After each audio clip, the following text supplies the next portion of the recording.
વિદ્યાર્થી મિત્રો વેલ તો સરસ મજાનો આપણે ચેપ્ટર નંબર 1 ની વાતો કરીએ છીએ. બહુ ઇન્ટરેસ્ટિંગ વાતો શરૂ થઈ ગઈ છે અને લાસ્ટ લેક્ચરની અંદર આપણે લોટ્સ ઓફ એમસીક્યુ પણ જોયા છે કે જે એમસીક્યુ ઓલરેડી આપણે આગળના વર્ષોમાં પૂછાઈ ગયેલા છે અને ખૂબ જ ઇમ્પોર્ટન્ટ છે એ ટાઈપના એમસીક્યુ છે. બરાબર. આજે હવે આપણે જોવાનું છે કે તમારો જે ઘન પદાર્થ છે, સમજી લો કે આપણે સ્ફટિક એકમ કોષ લઈએ તો આ એકમ કોષની અંદર કેટલી જગ્યા ભરાયેલી છે અને કેટલી જગ્યા ખાલી છે. સાહેબ એમાં તો ગોળા હોય તો ભરાયેલી જ હોય નહીં, તો આપણે જોયું છે કે એની અંદર છિદ્ર હોય એટલે એનો મતલબ શું થયો? ખાલી અવકાશ, ખાલી જગ્યા છે.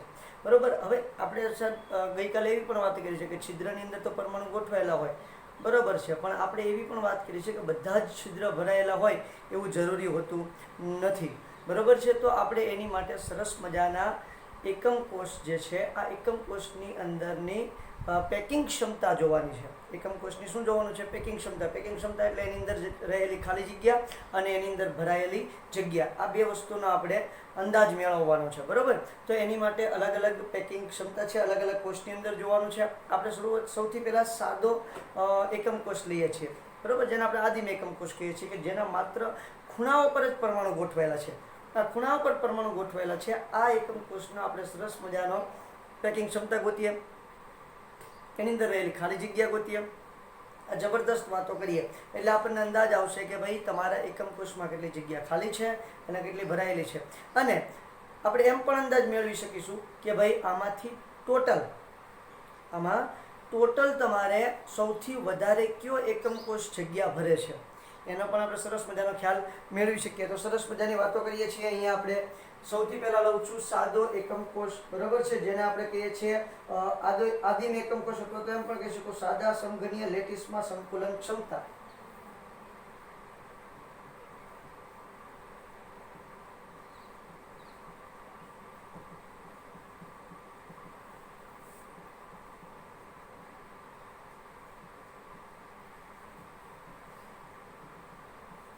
અને સંકુલન ક્ષમતા જે છે એને પેકિંગ ક્ષમતા તરીકે પણ ઓળખવામાં આવે છે. બરાબર. ચાલો, તો એને પેકિંગ એફિશિયન્સી પણ બોલાય. ઇંગ્લિશમાં એને શું બોલીશું આપણે? Packing efficiency. પેકિંગ એફિશિયન્સીનું સૂત્ર પહેલાં તો અહીંયા તમને સરસ મજાનું સાઈડમાં જણાવી દઉં છું કે શું હોય છે પેકિંગ એફિશિયન્સીનું સૂત્ર. તો પેકિંગ એફિશિયન્સી બરાબર તમારા જે પદાર્થ છે, જે એકમ કોષ છે, આ એકમ કોષમાં રહેલા પરમાણુએ રોકેલું કદ.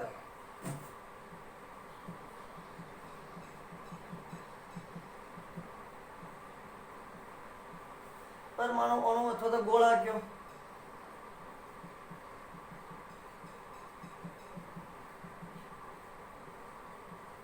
એને ગુણ્યા 100 છેદમાં એકમ કોષનું કુલ કદ.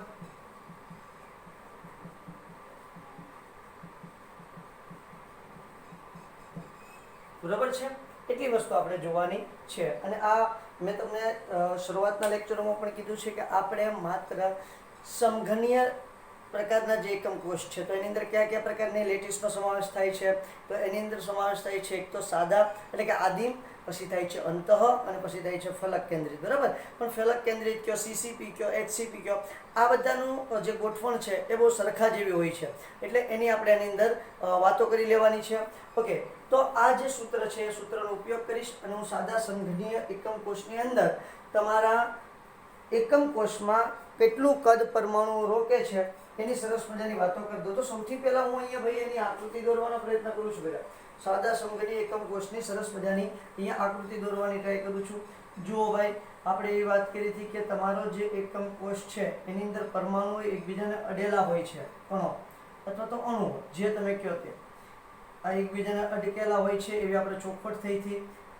પણ આપણે આકૃતિમાં સામાન્ય રીતે આને શું લેતા હોઈએ છીએ? દૂર લેતા હોઈએ છીએ. કેમ કે ભાઈ આકૃતિ સરસ મજાની આપણાથી દોરાય એટલા માટે.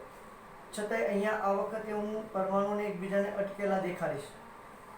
બે પરમાણુને દેખાડી દઉં એટલે આપણું કામ ઘણું બધું બની જશે. બરાબર. ચલો, અહીંયા જુઓ, આ જગ્યા પર તમારા સરસ મજાના ગોળાઓ ગોઠવાયેલા છે આ રીતે. બરાબર છે. પાછળ આ રીતે ગોળાઓ ગોઠવેલા છે પણ એને અડકેલા દેખાડતો નથી. બરાબર છે. આ બેને જ માત્ર અડકેલા દેખાડું છું. તો અહીંયા તમે જોયું હશે તો તમને ખ્યાલ હતો બેટા કે A = B = C. ત્રણેય બાજુઓના માપ કેવા હતા? સમાન હતા. બોલો હા કે ના?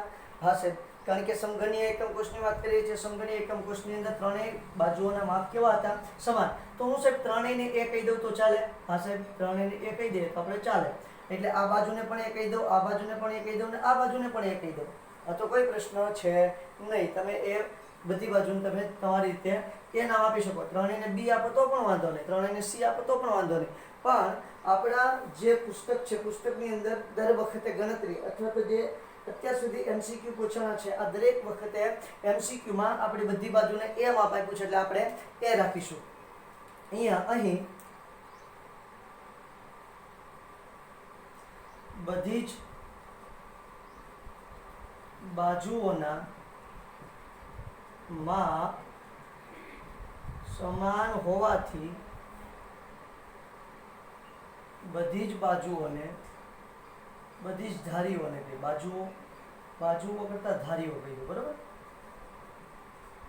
ધારીઓને તે કહીશું. આ ખાસ યાદ રાખવાનું છે. ઓકે, ચલો બે. તો હવે જુઓ, આ જે માપ છે આને પણ આપણે શું કહીએ છીએ? એ. હવે તો અહીંયા જુઓ સાહેબ, આ જે ધારી છે એને પણ મારે શું કહેવાનું છે? એ કહેવાનું છે. ઊભી જે ધારી છે એને પણ એ કહેવાનું. એટલે બધી જ ધારીને હવે આપણે નામ આપવાનું છે એ. વાત નંબર 2. હવે જો આ ધારી છે એ છે, એના પર કેટલા પરમાણુ ગોઠવાયેલા છે? તો ખબર પડશે કે ભાઈ 2 પરમાણુ એના પર ગોઠવાયેલા છે. હવે સાહેબ આપણે ત્રિજ્યા જોવાની છે. આ એક એકમ કોષ છે, એની અંદરનો આ પરમાણુ. તો આ શું થશે? એની ત્રિજ્યા થશે. કારણ કે આપણે એવું કહીએ છીએ કે કોઈ પણ પરમાણુ છે, બરોબર? અત્યારે આપણે પરમાણુના ગોળા તરીકે ધારેલો છે. તો પરમાણુના કેન્દ્રથી એના છેડા સુધીના માપ હોય એને આપણે શું કહીએ છીએ? ત્રિજ્યા. ત્રિજ્યાને આપણે શેના વડે દર્શાવીએ છીએ? r વડે દર્શાવીએ છીએ. બોલો રેડી વાત છે? હા સાહેબ. તો અહીંયા જો આ એક ત્રિજ્યા r અને આ બીજા ગોળાની ત્રિજ્યા r, એટલે a બરાબર શું થઈ જાય? તો કે 2r. બોલો પડે છે વાત સમજણમાં? અહીં a બરાબર 2r શું થાય છે ભાઈ? અહીં a બરાબર થશે 2r. બોલો થાય? હા સાહેબ, a બરાબર 2r થાય છે, અમને દેખાય છે. તો સરસ મજાની વાત થઈ છે કે a બરાબર 2r. વાત નંબર 2. આ તો માત્ર એક ધારીની વાત છે. આપણે કોઈ પણ ઘન પદાર્થ હોય તો ઘન પદાર્થનું આપણે જ્યારે કદ જોઈતું હોય ત્યારે કઈ રીતે જોઈએ છીએ આપણે? તો આપણે ઘન પદાર્થના કદને કહીએ છીએ લંબાઈ ગુણ્યા પહોળાઈ ગુણ્યા ઊંચાઈ. બરોબર છે? આ થઈ ગયું આપણું કદ. તો અહીંયા જુઓ, લંબાઈ પણ એ છે, પહોળાઈ પણ એ છે અને ઊંચાઈ પણ એ છે. ઘન પદાર્થનું કદ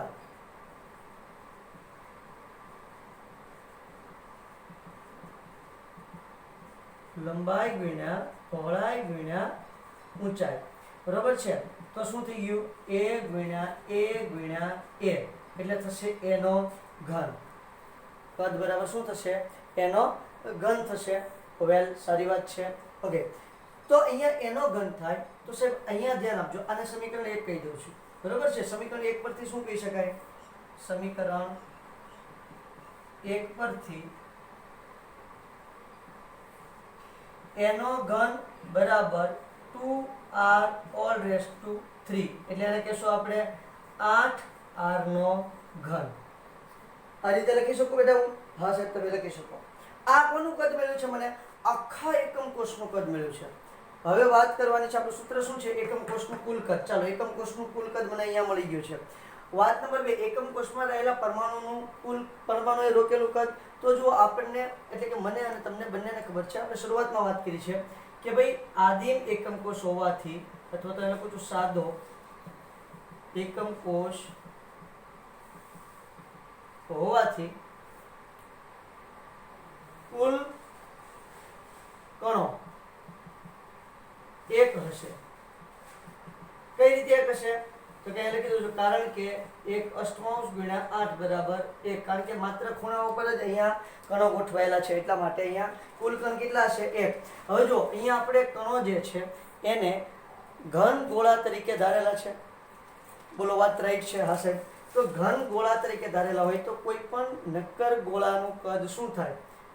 અહીં ગોળાઓનું કદ બરાબર 4/3 પાઈ આર ક્યુબ. કારણ કે નક્કર ગોળા તરીકે આપણે પરમાણુને ધાર્યા છે તો આ રીતે એનું કદ થશે. વેલ, હવે આ સૂત્રની અંદર કિંમત મૂકી દો એટલે આપણો જવાબ કમ્પ્લીટ થઈ જાય. ચલો, એકમ કોષમાં પરમાણુ દ્વારા રોકાયેલું કદ તો શું થશે? 4/3 પાઈ આર ક્યુબ ઇન્ટુ 100 અપોન. અહીંયા જો ગોળા કેટલા છે તો કે એક જ ગોળો છે એટલા માટે 4/3 જેટલા ગોળા હોય એટલા માટે આપણે એને ગુણી નાખશું. ચલો, કદ કેટલું થશે? એકમ કોષનું કદ કેટલું થશે? 8r cube.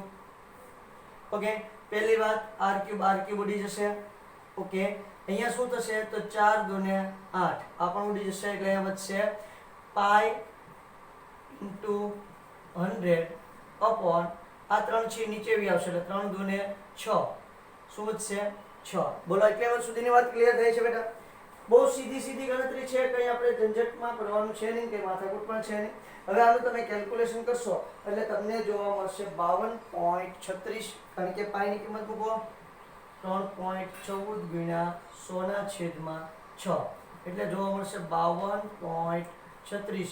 Nearly or equal to કહીએ છીએ આપણે 52.4%. સાદા એકમ કોષમાં પરમાણુ દ્વારા રોકાયેલું કદ છે તો ખાલી કદ કેટલું હશે? ખાલી સ્થાન બરાબર 100 - 52.4. આ થઈ ગયું તમારું ખાલી સ્થાન. 100 - 52.4 કરો જોઈએ. 100 - 52.4 તો જવાબ આવશે 47. 100 - 52.4 એટલે 47.6. એટલી ખાલી સ્થાન હોય છે. આ ખાલી જગ્યા છે. બીજી અહીંયા 36 નહીં આવે, 33 સમથિંગ આવશે. 52.33 જો બરાબર, પણ એને આપણે 52.4 સમથિંગ ગણવાનું છે. ચલો, તો આ સરસ મજાના તમારા સાદા સમઘનીય લેટીસમાં સંકુલન ક્ષમતા જોઈ છે. હવે પછી આપણે સરસ મજાની વાત કરવી છે તમારા અંતઃકેન્દ્રિત સમઘન છે એની અંદર સંકુલન ક્ષમતાની વાત કરવી છે. પણ આ પહેલા સ્ક્રીનશોટ લઈ લો, પછી આપણે વાત કરીએ અંતઃકેન્દ્રિતમાં. બસ પછીની જે HCPમાં CCPમાં સંકુલન ક્ષમતા છે આપણે નેક્સ્ટ લેક્ચરમાં જોઈશું. અત્યારે આની સરસ મજાની વાત કરી નાખો. ચલો, તો હવે પછી જોઈએ સરસ મજાનો અંતઃકેન્દ્રિત સમઘનીય રચનામાં સંકુલનની ક્ષમતા. અંતઃકેન્દ્રિત સમઘન લેટીસમાં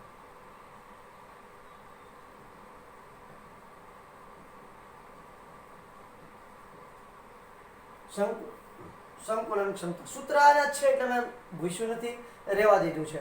ઓકે, તો પહેલા તો સાહેબ મારે તમને સરસ મજાનો અંતઃકેન્દ્રિત સમઘન દોરી દેવો પડે. ઓકે, અંતઃકેન્દ્રિત સમઘન દોરીએ તો કઈ રીતે દોરીશું તો જરાક ધ્યાન આપજો. અંતઃકેન્દ્રિત છે અહીંયા શું હશે કે જે તમારું અષ્ટફલકીય છિદ્ર છે, જો નોર્મલી એવું બને છે કે જે તમારા ઋણ આયન છે એ જ તમારા સરસ મજાના એકમ કોષની રચના કરતા હોય છે. પણ અહીંયા શું છે કે તમારું જે અષ્ટફલકીય છિદ્ર છે આ છિદ્રની અંદર એક પરમાણુ ગોઠવાયેલો હોય છે. આ ખાસ મગજમાં રાખવાનું છે, બરોબર છે? તો એ હંમેશા કેવો હશે? અલગ ચાર્જ ધરાવતો છે. સમજી લો કે એનું બેસ્ટ એક્ઝામ્પલ છે અંતઃકેન્દ્રિતનું CHCl. અંતઃકેન્દ્રિતનું બેસ્ટ એક્ઝામ્પલ કોણ છે? CHCl. ફલક કેન્દ્રિતનું બેસ્ટ એક્ઝામ્પલ કોણ છે? તો કે આપણે ગઈકાલે MCQ સોલ્વ કર્યા હતા NaCl. બરોબર છે? આ વસ્તુ ખાસ મગજમાં રાખવાની છે. અંતઃકેન્દ્રિતનું બેસ્ટ એક્ઝામ્પલ છે CHCl અને ફલક કેન્દ્રિત જે છે એનું સરસ મજાનું બેસ્ટ એક્ઝામ્પલ છે NaCl. આ એકમ કોષ દોર્યો છે. હવે આની અંદર હું અંતઃકેન્દ્રિત રચના દોરવાનો પ્રયત્ન કરું છું. તો જુઓ, એક આ પરમાણુ, એક કેન્દ્રમાં બરાબર ગોઠવેલો હોય એ પરમાણુ અને એક આ ખૂણા પરનો પરમાણુ. આ ત્રણેય પરમાણુ જો કે આ પણ અડેલા હશે, આ ખૂણાનો અને વચ્ચેનો પણ અડેલા હશે, બરોબર? આ ખૂણાનો, સામેના ખૂણાનો અને વચ્ચેનો, આ બધા એકબીજાને અડેલા જ હશે. પણ હું અહીંયા બધાને અડેલા દેખાડતો નથી, બરોબર છે? હું અહીંયા બધા જ પરમાણુને અડેલા હોય એવું દેખાડતો નથી, જેથી કરીને આકૃતિ આપણી સારી જળવાઈ રહે. નહીંતર આકૃતિમાં સમજણ પડશે નહીં. ખાસ કરીને મગજમાં રાખવાનું છે કે આ ત્રણ એકબીજાને અટકેલા છે ને એ આપણી માટે અગત્યનું છે. બાકી બધા એકબીજાને અડેલા જ હશે, આ મગજમાં જ રાખવાનું છે બેટા. પણ આપણે ખાસ આ ત્રણની જરૂર પડવાની છે એટલા માટે ત્રણને મેં અટકેલા દેખાડ્યા છે. તો અહીંયા પણ દરેક ધારીનું માપ શું લઈશું આપણે? a લઈશું. હવે જુઓ અહીંયા આપણે પાયથાગોરસના પ્રમેયનો ઉપયોગ કરવાનો થશે. આપણે ખાસ કરીને આ અંતર માપીશું, બરોબર છે? ચલો આ અંતર માપો તો જુઓ સાહેબ કે આની અંદર પાયથાગોરસનો પ્રમેય લગાડવા જાવ તો કઈ રીતે લગાડવું? અહીંયા આપણે પાયથાગોરસનો પ્રમેય વ્યવસ્થિત રીતે લગાવી શકીએ નહીં. બરાબર છે, સાચી વાત છે. તો હવે શું કરવું આપણે? એ વાત અગત્યની થઈ જાય. કઈ વાંધો નહીં. તો પાયથાગોરસનો પ્રમેય લગાડવો હોય તો શું લખવું પડે? તો કે ભાઈ વિકર્ણનો વર્ગ બરાબર બંને બાજુઓના વર્ગનો સરવાળો. પણ અહીંયા તમે બંને બાજુ, આ બાજુ તો બરાબર છે, આપણે એક લઈ લઈએ. પછી અહીંયા આ નહીં ચાલે, અહીંયા એક બાજુ હોવી જોઈએ, એટલે અહીંયા આપણે એક બાજુ દોરવી પડશે. તો પાછો લોચો થઈ જાય. તો અહીંયા શું થશે? તો કે આ પાછો આ બંને બાજુનો વિકર્ણ થશે. હા, તો કઈ વાંધો નહીં, આપણને કોઈ પ્રોબ્લેમ છે નહીં. તો આ રીતે સરસ મજાનો આપણે અંતઃ કેન્દ્રિત એકમ કોષના પેકિંગ એફિશિયન્સી ગોતવાની છે. આ બધા જ જે પરમાણુઓ છે, આ પરમાણુને વન બાય વન નામ આપી દઉં છું. અને નામ આપું છું A, B, C, D, બરાબર છે? પછી આને આપું છું E, F, G અને H. અને આગળના જે એકમ કોષ જોયો છે એમાં પણ આ રીતે નામ આપી શકો, પણ ત્યાં આપણે કંઈ જરૂર હતી નહીં, એટલા માટે કોઈ નામ આપેલા હતા નહીં. ઓકે, હવે જુઓ, ધ્યાન આપજો કઈ રીતે ગોઠવણ કરું છું તે. સૌથી પહેલા આ જે આપણે લાઈન દોરી છે એને હું નામ આપી દઉં છું B. જો આ મને મળી જાય ને, સ્મોલ b કહી દઉં છું એનું. આઈ હોપ કે તમને દેખાતું છે. સરસ મજાનું દેખાય છે, કોઈ પ્રશ્ન નથી. ચાલો, તો શું છે કે ભાઈ આ જે B છે, B આપણે ગોતવું છે. તો અહીંયા મારે ત્રિકોણને ધ્યાનમાં લેવો પડે. કયો ત્રિકોણ ધ્યાનમાં લેવો પડે? તો ત્રિકોણ FED અથવા તો DEF, જે કોઈ ત્રિકોણ કહ્યું એને DEF ને લઈ લઈએ આપણે. તો ત્રિકોણ DEF ને ધ્યાનમાં લેવાનો છે અને પાયથાગોરસનો પ્રમેય લગાવવાનો છે. કયા ત્રિકોણને ધ્યાનમાં લઉં છું? ત્રિકોણ DEF ને ધ્યાનમાં લઈ અને પાયથાગોરસનો પ્રમેય લગાડવાનો છે. અહીં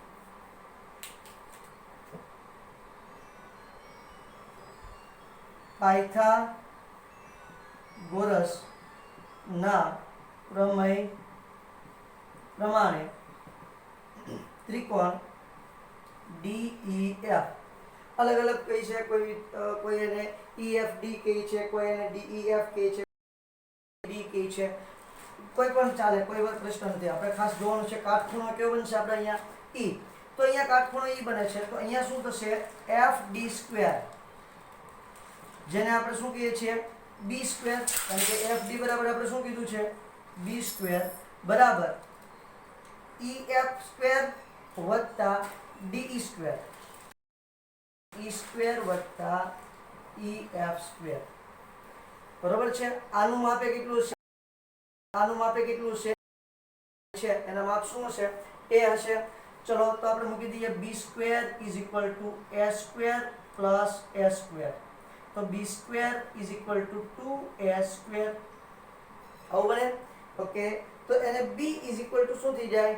તો માટે B = √2A. B = બની ગયું છે √2A. આ B નું માપ મળ્યું છે મને. મારે તો માપ આ જોઈએ છે, તો જ હું બરાબર પેકિંગ ક્ષમતા ગોતી શકીશ, નહીતર નહીં. આ જે આખી રચના છે એને કહી દઈશ સ્મોલ c. આ જે વિકર્ણ છે આ સમઘનનો વિકર્ણ છે. સમઘનના વિકર્ણને કહી દઈશ સ્મોલ c. તો સમઘનના વિકર્ણ શોધવા માટે ત્રિકોણ કયો લેવો પડશે? ત્રિકોણ AFD. હવે સમઘનના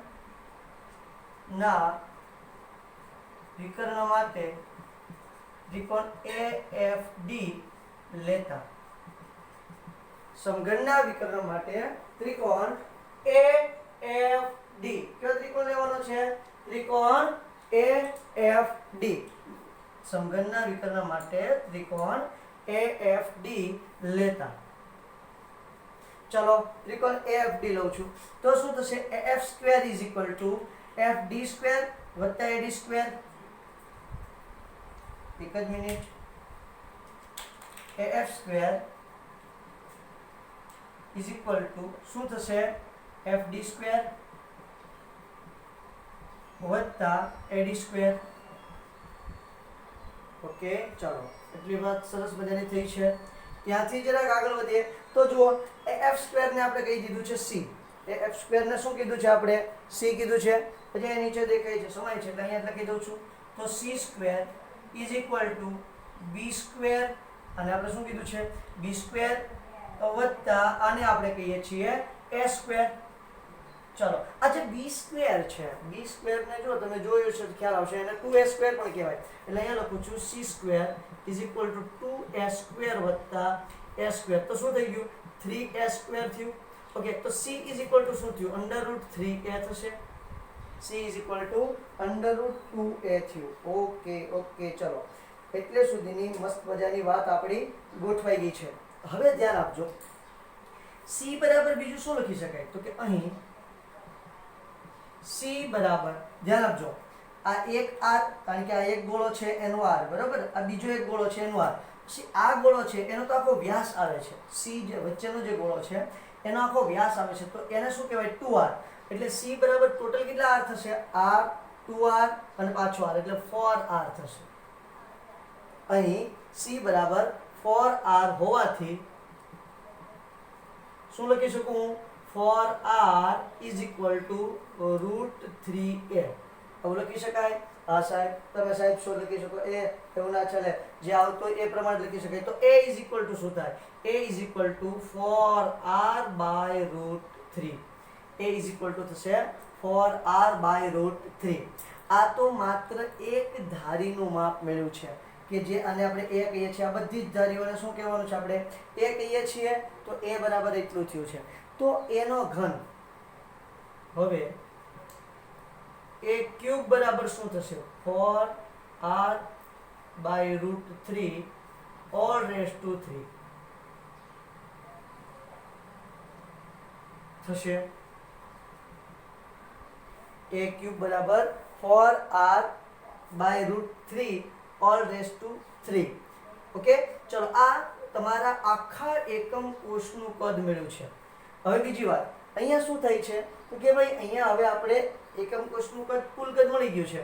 એકમ કોષમાં રહેલા પરમાણુઓનું કુલ કદ શોધીએ. તો જો અહીંયા એકમ કોષમાં કુલ પરમાણુ કેટલા થશે? તો કે અહીં બધી જ બાજુ પરથી એક અને એકમ કોષની મધ્યમાં એક પરમાણુ હોવાથી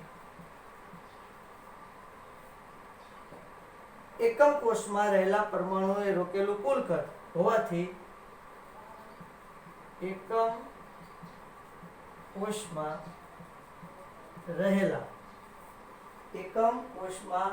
રહેલા પરમાણુ વડે રોકાયેલ કદ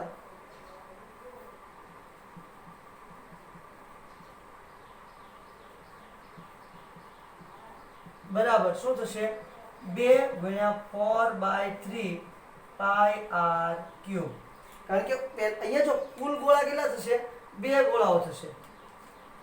કુલ કેટલા ગોળાઓ હશે? એટલે કે કુલ પરમાણુ કેટલા હશે? 2 હશે.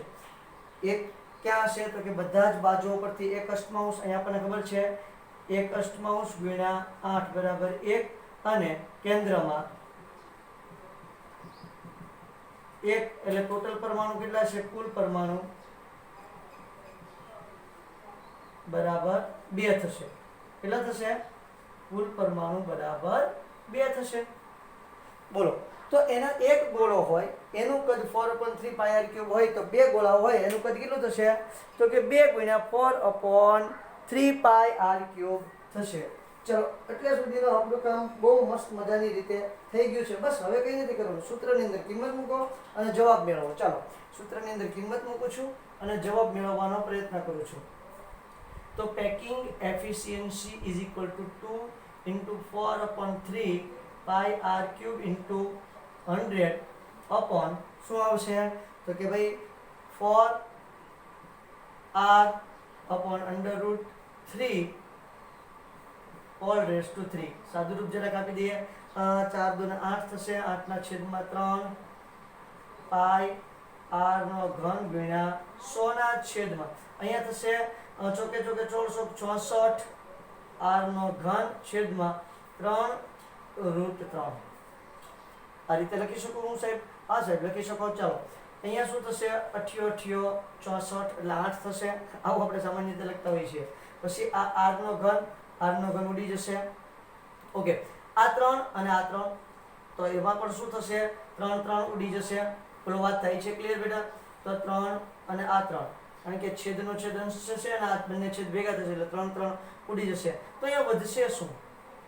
તો અહીંયા વધવામાં તો શું વધે છે તો કે પાઈ ગુણ્યા 100 ના છેદમાં 8 √3. સોરી, √3 પણ ઉપર જતા રહેશે. સોરી પેલા √3 ક્યાં જતા રહેશે? ઉપર. એટલે પાઈ √3 ગુણ્યા 100 ના છેદમાં 8. બસ એટલું વધવાનું છે ત્યાં. ફરી એક વખત આપણે જરાક જોઈ લઈએ, ચેક કરી લઈએ તો જુઓ શું થાય. ફરી એક વખત જોઈએ છીએ બેટા આપણે.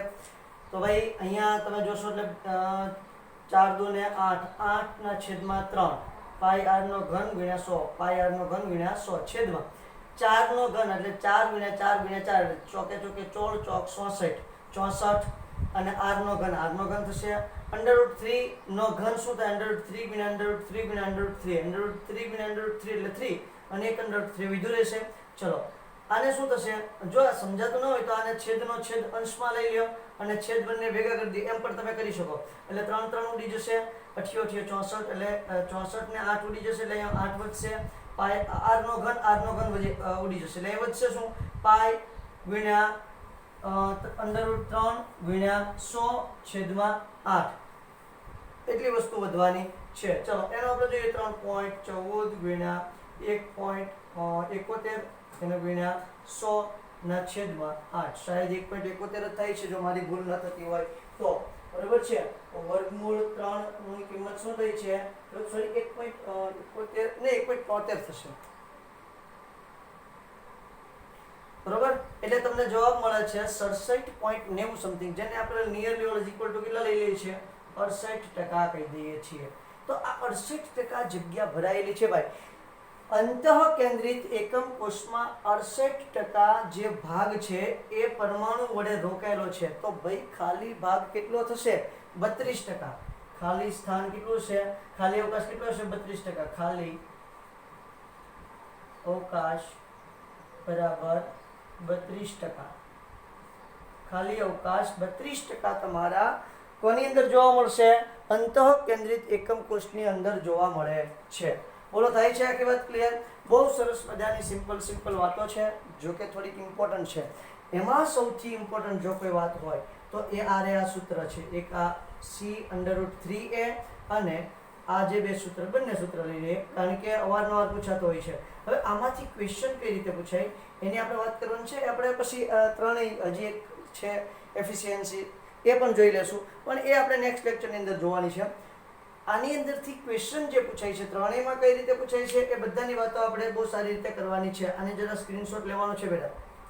હવે જો શું છે કે ભાઈ તમને ઘણી વખત ત્રિજ્યા આપેલી હોય અને ધારીનું માપ પૂછી નાખે કે આપણે કોઈ પણ પરફેક્ટ સ્વરૂપમાં નથી લેવા, આપણે એના સ્વરૂપમાં આરના સ્વરૂપમાં જ તે માપ લઈ આવ્યા છે. આપણે તો પરફેક્ટ સ્વરૂપમાં લાવવું હોય કે ભાઈ તમને ત્રિજ્યા કહી દે કે ભાઈ એટલા પિકામીટર ત્રિજ્યા છે તો ધારીની લંબાઈ કેટલી હશે એટલે કે એનું માપ કેટલું છે. અથવા તો કોઈ વખત એ કહી દે અને ગોળાની ત્રિજ્યા પૂછી નાખે કે ભાઈ આ ગોળો જે છે એની ત્રિજ્યા કેટલી છે.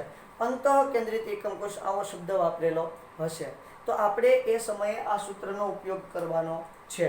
બોલો, થાય ક્લિયર? ઘણી વખત અહીંયા પણ તમને કહી દે છે કે ભાઈ આ માપ કેટલું હોય છે તો તમારે શું ધારીનું માપ આપેલું હોય √3 કરી નાખવાનું એટલે તમને ટોટલ માપ મળી જશે. એના આપણે ઘણા બધા MCQ પણ સોલ્વ કરવાના છે. MCQ સોલ્વ કરશો એટલે આ બધો જ અંદાજ આવી જશે.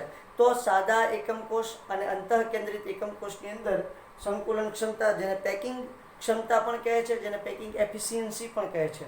આઈ હોપ કે તમને આ વસ્તુ સારી રીતે સમજાણી હશે. બરોબર છે? હવે જે ફલક કેન્દ્રિત એકમ કોષ છે એની અંદર જે પેકિંગ એફિશિયન્સી છે એ આપણે નેક્સ્ટ લેક્ચરની અંદર જોશું. ઓકે, આજે આપણે એટલે સુધી રાખીએ. Thank you.